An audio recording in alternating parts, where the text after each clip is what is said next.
Welcome to The Call, an exclusive conversation hosted by the Chamber's Global Intelligence Desk. We're delighted you are able to join us. Please note the views of our guests today are not necessarily those of the Chamber, but we hope you will find those views as valuable as we do. Please feel free to put questions into the Q&A at any time, and we'll address as many as we can after the interview. Let's get started. Good morning and welcome to a special episode of The Call, our first for the season, brought to you by the U.S. Chamber of Commerce here in Washington. I'm your host, Jay Sapsford. We're excited to kick off the year with an exclusive conversation featuring Richard Haass, Senior Counselor at Centerview Partners and President Emeritus at the Council on Foreign Relations. Here is the question of the moment. What does the world have in store for the U.S. in 2025 and beyond? This year is already shaping up to be pivotal in global affairs. Many of Washington's challenges will demand urgent decisions with consequences that will resonate for years. For businesses navigating these geopolitical waters, the implications for markets, operations, and supply chains are immense. Here are a few items in the inbox of the new administration. A war in Ukraine entering its fourth year, a weakened Iran in the Middle East, an ambitious China now managing a struggling economy, and growing discontent with U.S. leadership in the world. To help us make sense of it all, we're thrilled to welcome Richard Haass, who will guide us through the U.S. international agenda for the months and years ahead. Richard, welcome to The Call, and thank you for joining us today. Thanks, Jay, and thanks for everybody who's joining this call. Well, let's dive right in with Ukraine. I just wonder if you might be able to, you have on your Home and Away blog a thesis that I found fascinating. It sort of basically suggests that restoring the original borders of Ukraine at this point is probably not all that realistic. And I wonder if you could walk us through your thinking on that. Sure. Look, foreign policy, as a rule of thumb, must not only be desirable, it must be doable. And the idea that Ukraine militarily is going to be in a position to push Russia back and out of Crimea, out of all the regions of the East, however desirable many might see that, is simply, as you put it, not in the cards. Russia simply has too much weight and mass to bring to the battle. That said, I don't think Ukraine should ever give up its legal claims to its territory. It's an important principle. It's rightfully theirs. So what I'm suggesting is essentially a ceasefire in place. Russia can keep its dreams about incorporating Ukraine. Ukraine can keep its hopes to reclaim all its territory. But I think after 3 years of carnage, it's time for this war to end. I actually think Ukraine has done extraordinarily well.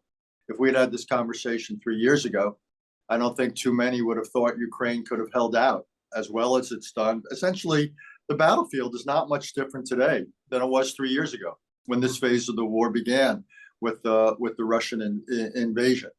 So some kind of a ceasefire in place, I think, is a useful idea. It's not peace, I get it, but it's better than what we have.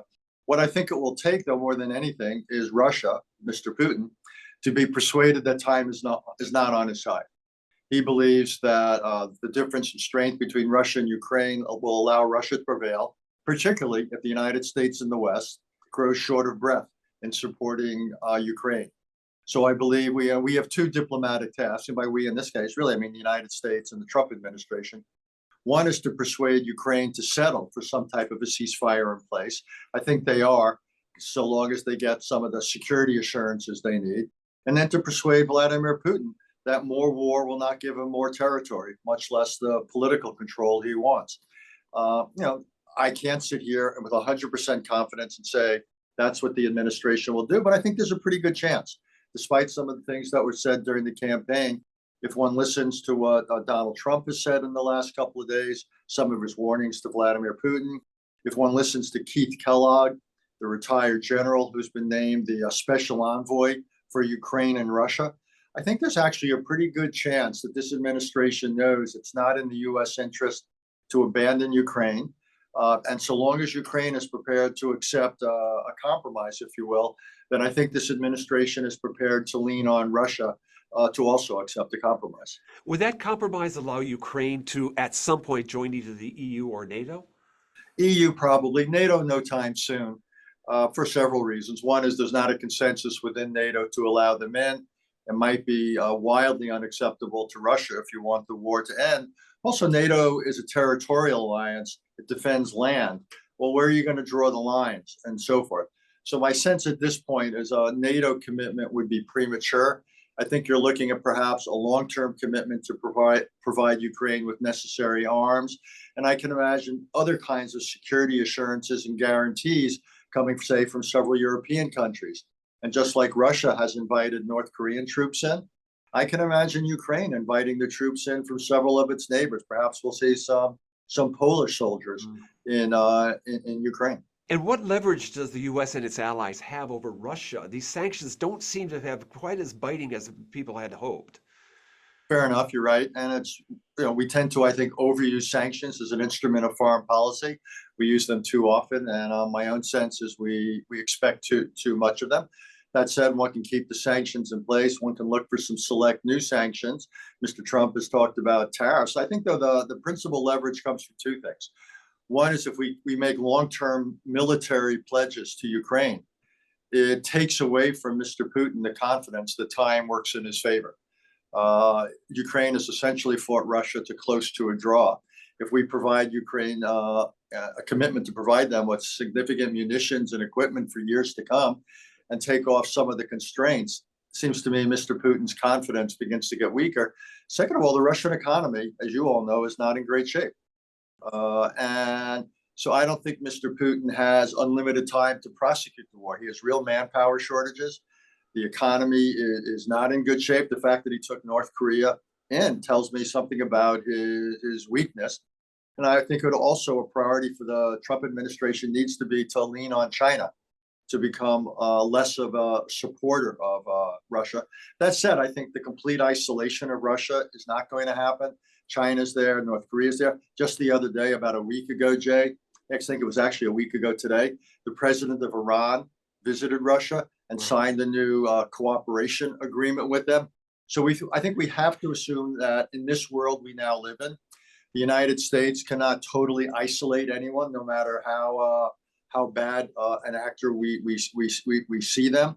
So we have to assume that Russia can continue. But where I think we can affect Russian calculations is by signaling that Ukraine is not going to grow weaker over time. All right, I wonder if we might pivot to the Middle East here. Iran, you say in one of your recent Substack posts on your Home and Away Substack, which I recommend to our readers or to our audience, you mentioned that you saw October 7th as the beginning of the end of Iranian primacy in the region. And I just wonder if you might be able to walk us through what you mean by that. Sure. October 7th of 2023 was a horrific day. 1,200 innocent Israelis and others were murdered. Another few hundred were taken hostage. So it may seem odd and then some for me to say that was the beginning of the end of Iranian primacy, but it was.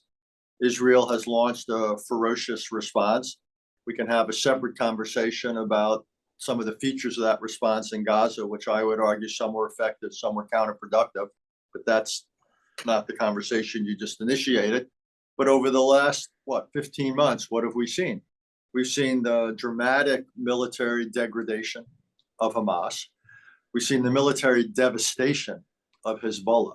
And what makes that even more significant is Hezbollah not only was a state within a state in Lebanon, but essentially was a form of deterrent against, so that Israel had to think twice before attacking Iran, because Hezbollah had in its capacity all sorts of missiles and other munitions to attack Israel.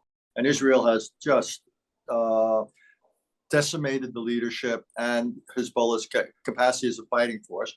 We've seen the fall of the regime in Syria. So Syrian territory may no longer be available for the resupply of Hezbollah.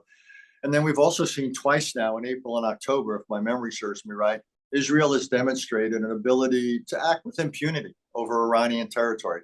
Twice Iran has attacked Israel. Twice Israel has retaliated in a moderated way, but again showed Iran essentially to be close to defenseless. So if you add all this up, Iran went from being the principal influence in the region, with the principal external actor in Iraq, and in Syria, in Lebanon, and Gaza, and now in a much weakened state. Plus, it itself is much weaker militarily. We've seen also economically. The Iranian economy is in a shambles. Its currency has been in free fall. And my view is simply that we don't want to make it easy for Iran to try to get back on its feet. Once again, become a strong actor in the region. We certainly don't want to see it continue with its nuclear program, which is getting dangerously close to a nuclear weapons capability. And I just mentioned a minute ago in the Ukraine context, I don't know what, and I don't think anybody yet knows on the outside, what kind of nuclear help or missile help Russia might have agreed to provide Iran. It seems to be doing something along those lines for North Korea, so I wouldn't rule it out. So I wouldn't assume we have unlimited time that Iran is in the weakened state that it is. So my recommendation is let's take advantage of it. And I would urge the new administration to go to Iran and say, hey, we want to talk with you, and here's why. We want to set a real limit on your nuclear program, both in capabilities, but also require transparency, so we know what you have and don't have. We don't want you close to a nuclear weapon. We also want you to dramatically reduce or even end your support for these proxy groups, for the Houthis who are interfering with shipping, Hamas, Hezbollah. If you do those things, we will not attack you directly, and we'll accept the existence, if you will, of the Islamic Republic of Iran. And I think we would also relieve some of the economic pressures on you. So I want to strike a grand bargain with Iran if we can. If we can't, we can't. But then if the Iranians resume military help for their proxies, or if their nuclear program continues to advance, then I would argue the United States alone or with Israel should be prepared to use military force. We do not want Iran, quite honestly, to do what North Korea has done, to emerge as a nuclear weapon state in the Middle East. If that happens, it'll be able to support its proxies with impunity. It'll pose an existential threat to Israel. And it won't stop there. Saudi Arabia, Turkey, and others will want nuclear programs of their own. And as bad as the Middle East is now, trust me, bad situations can get worse. So just to clarify, you're saying that the threat of military force in seeking negotiated settlement with Iran should be on the table? Absolutely. And the reality of it should be, if negotiations fail and if Iran were to pass certain thresholds, or if you prefer red lines, in terms of its nuclear program, or if it resumes certain types of military help of support for its proxies. All right. Well, this one of our audience members has submitted a question. I think that is really pertinent just to weave in here. Given the state of the world, and inclusive of Iran, does the U.S. need to increase defense spending? I would say absolutely the United States needs to increase defense spending, and I'll issue a caveat in a second. Right now we're spending, it's an enormous amount of money, in their $850, $900 billion a year. On the other hand, as a percentage of GDP, I haven't taken out my my calculator this morning, but it's in the ballpark of 3.5% of GDP. That's roughly what, half the Cold War average. So as large as the amount is in absolute terms we're spending on defense, I don't think it's nearly adequate, particularly because we now face this new alignment of Russia, China, North Korea, Iran. Various terrorist groups are out there.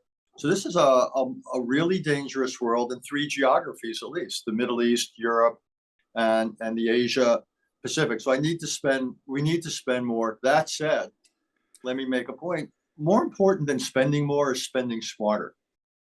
We spend an awful lot on defense, as I said, say $850 billion a year. We don't get $850 billion of defense.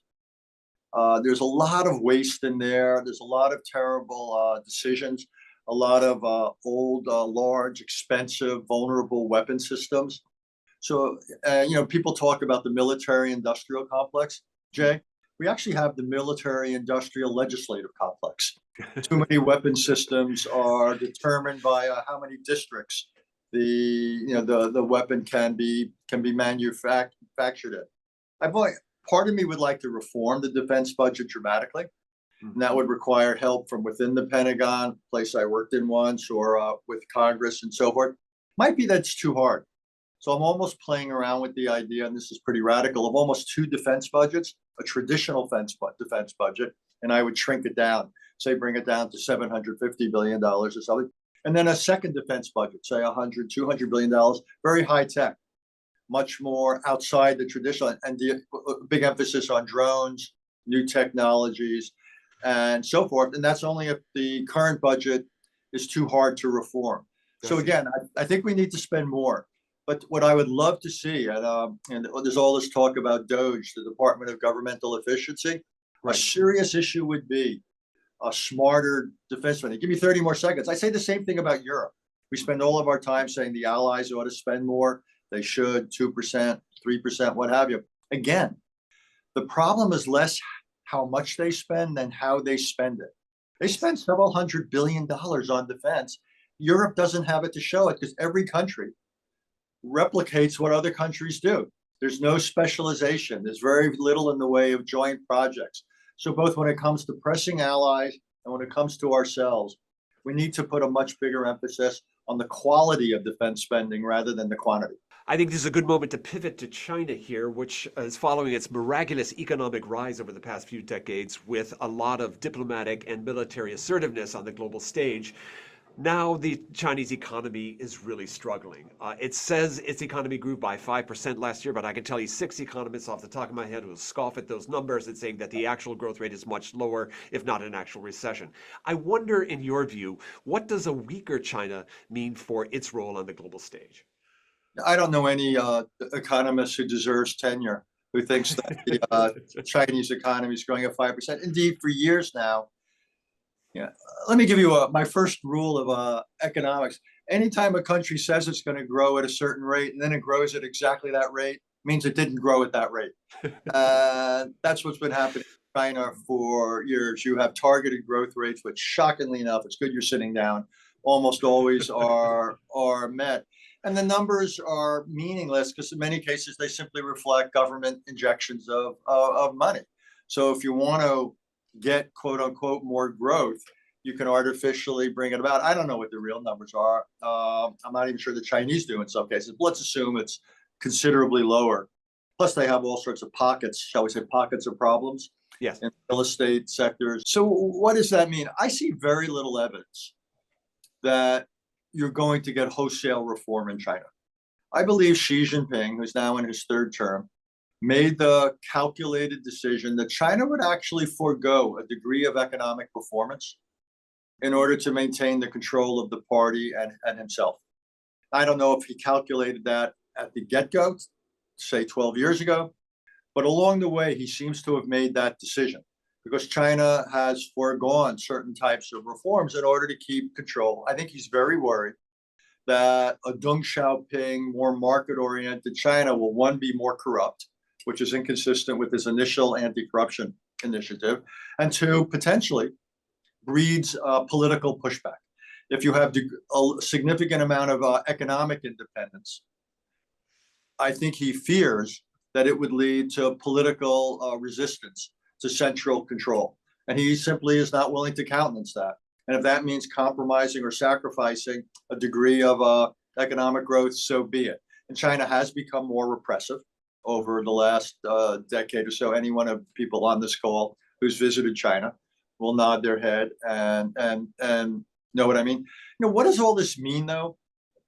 It doesn't mean that China's economy is in crisis. You still have political control, and still you have areas of massive targeted government intervention. And they've laid out these high priority areas like AI and others. And so I assume China, even if it's somewhat inefficient, will do extremely well in areas that the government targets simply because she'll have massive amounts of resources focused on them. And we see it, for example, all the patents that China's getting. So it may not be efficient, but it's working. I think the really interesting question, though, is that the Chinese citizen, the consumer, isn't doing better. We see it that savings behavior hasn't changed. The Chinese have essentially pretty much given up on the idea that domestic demand was going to rescue their economy. They pretty much returned, as you know, to an export-led growth model. So the question I have is whether there's a degree of smoldering domestic discontent in this. The Chinese citizens sitting on their savings because they don't trust, if you will, the state to provide for their future. What happens there? One, we're seeing the repression. 2, and it worries me here, is whether at some point the Chinese look to nationalism as a way of providing greater legitimacy. As everyone on this call will remember, for decades, the deal between the Communist Party of China and the people was, we will provide double-digit rates of economic growth, and you will essentially follow us. And that was kind of the legitimacy bargain of China. Well, now you can't provide those rates of economic growth. So what's the new bargain? Repression is part of it.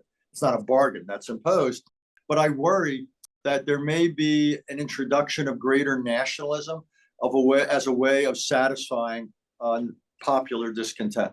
And does that raise geopolitical or security concerns for the rest of us who are watching China from around the Pacific Rim?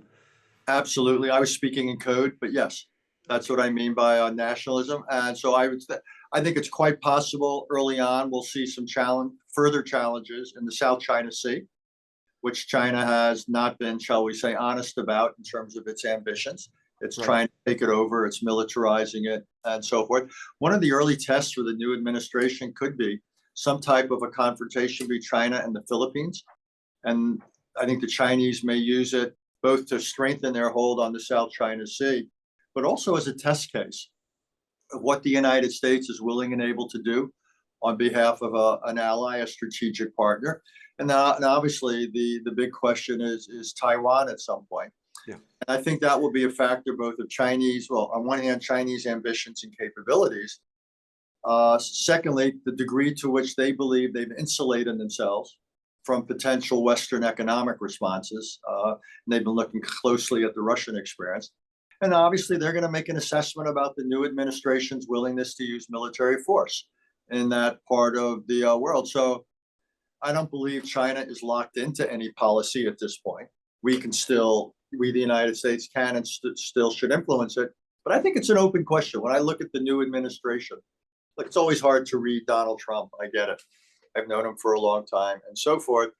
And this administration's just forming. Marco Rubio just entered office, but Mike Waltz has entered office as the National Security Advisor, but we don't have a Secretary of Defense. We don't have a lot of the players, and a lot of people have to get into their jobs. They haven't had their initial interagency reviews and so forth. So I don't know where they're coming out, but I would simply say when I look at this administration, Jay, I see anything but a consensus when it comes to China. I think there's those who see China mainly as an economic competitor. I think there's those who see it more through a geopolitical lens. I think they see China more as an area of economic opportunity, the Elon Musks. I think there's those who see China simply as a geoeconomic or economic problem or foe. You see it with the all over the place policy on TikTok. And I'm simply putting this out there as, as Yogi Berra would say, predictions are always tough, especially about the future. I think when it comes to predictions about the Trump administration's China policy, it's particularly tough because I see these different schools of thought. And let me give you an idea. Rather than it being resolved, I can imagine if we had this conversation in 6 months or a year, you might see all these schools present, and different policies might either reflect a mix, or certain policies might reflect that certain individuals or groups were ascendant. So they might be ascendant here, but they may lose out here. So we shouldn't necessarily expect or predict a uniform, consistent policy towards China. I would actually predict just the opposite.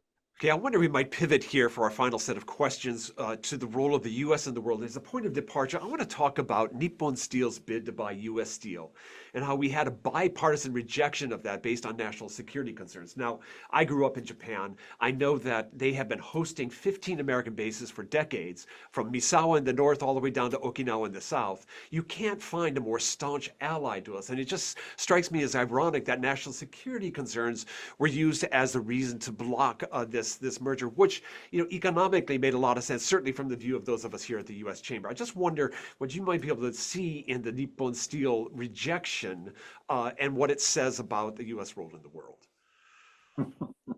As they say, I'm glad you asked me that question. We are in violent agreement. Look, the first thing I'd say is what this decision shows is that bipartisanship can be dangerously overrated. We have the Biden administration and the Trump administration didn't agree on an awful lot. This is one of the things they agreed on. I think it was truly misguided. I've written that it was bad economic policy and bad foreign policy both. It was a twofer. You're exactly right about Japan. We're treating Japan here worse than China. And Japan, I would actually say, Japan is the single most important ally of the United States. Yes. It's the most it is the Rodney Dangerfield of countries. It is the most underestimated country in the world.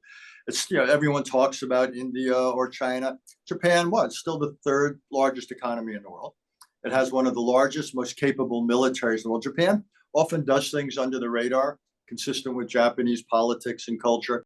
But if the principal, well, one of the principal determinants of whether there's a crisis over Taiwan will be Japan.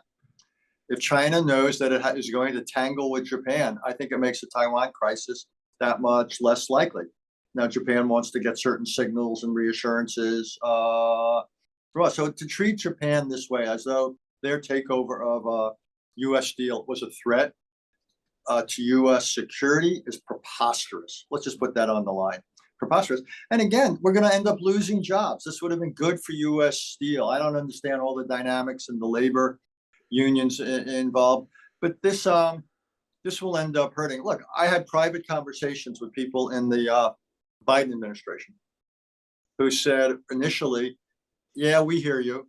Almost like their position on the Trans-Pacific Partnership. We get it, but we can't give this a green light because Trump, this was during the campaign, will make mincemeat of us, because they were worried that it would hand him kind of an economic nationalist card. So I said, I get it.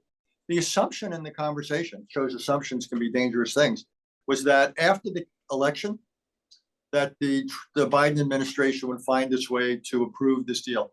I was frankly shocked that after the election and before January 20th, they came out with their formal decision. I thought they would approve it, and then it would have been up to the Trump administration either to reverse it or what have you. But again, there's no justification for this. I'm hoping the U.S.-Japanese relationship, it's robust enough to survive, it's resilient, but this will leave a really bad taste in Japan. And second of all, I think this is expensive, bad economic policy.